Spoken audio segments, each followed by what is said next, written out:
How do you think business with India and South Africa is going to develop in the next few years from what you're hearing here at BRICS?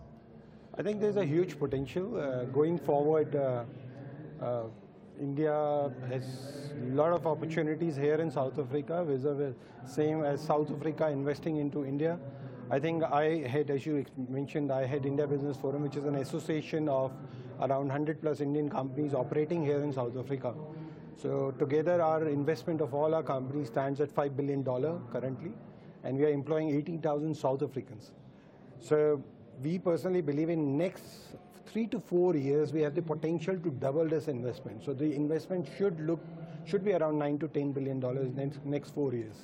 That's what the target is. And you're in the coal business as well. Yes. And I understand that India, because of the thermal power stations you've got around the coast of your country, that you can't get enough of the quality of coal we've got here. How's that business likely to grow with India? I think in India we have the second largest or the third largest coal reserve in India, but the quality of the coal is not that good. So we end up importing a lot of coal from other countries, from Indonesia, from Australia. We get the coking coal, and in fact currently a lot of coal from South Africa is also going into India. But it is not just that. Also we are power deficit country, so there is a huge shortage of power in India.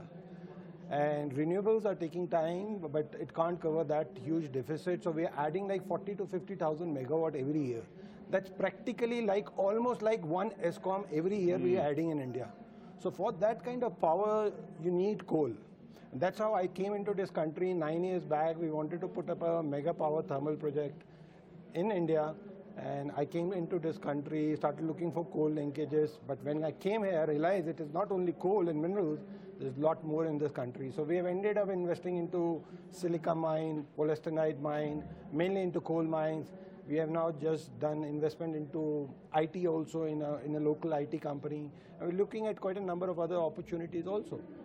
So obviously the potential's there, but in this country also the problems. The mining charter, which must be affecting you in the coal industry, it's a worry for a lot of people. What about for Indian entrepreneurs like yourself? Well, in our forum itself, we have like 5 mining companies operating here in South Africa. So mining charter, yes, it is debatable. Some of the things, not only Indian investor for that matter, even the local companies are also not comfortable.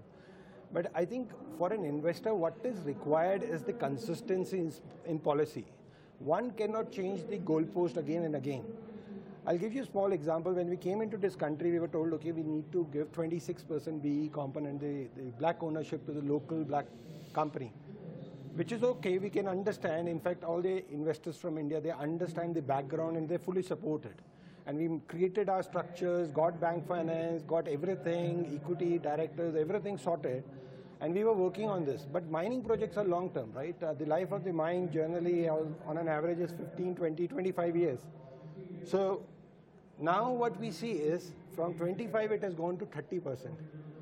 So it is not that 4% extra cannot be accommodated. It can be, but now all of a sudden to the investor, they see it that there's a shift in the policy. There's uncertainty. So today from 26 to 30 it can go, tomorrow it can go to 40 also, 50 also.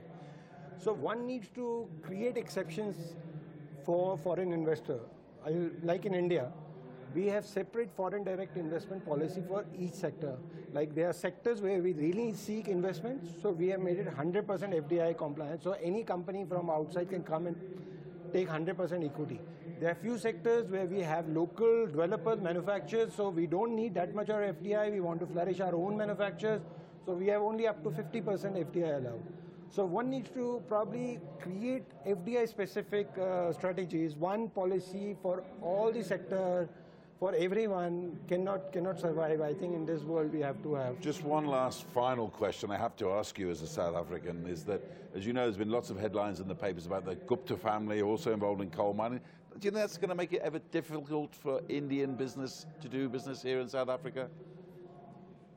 See, in India we have 1.2 billion people. I can't speak on behalf of one person. Last year, India invested $48 billion, US dollars, outside India. And the majority of the money went to UK, many other countries. Very little money came to South Africa.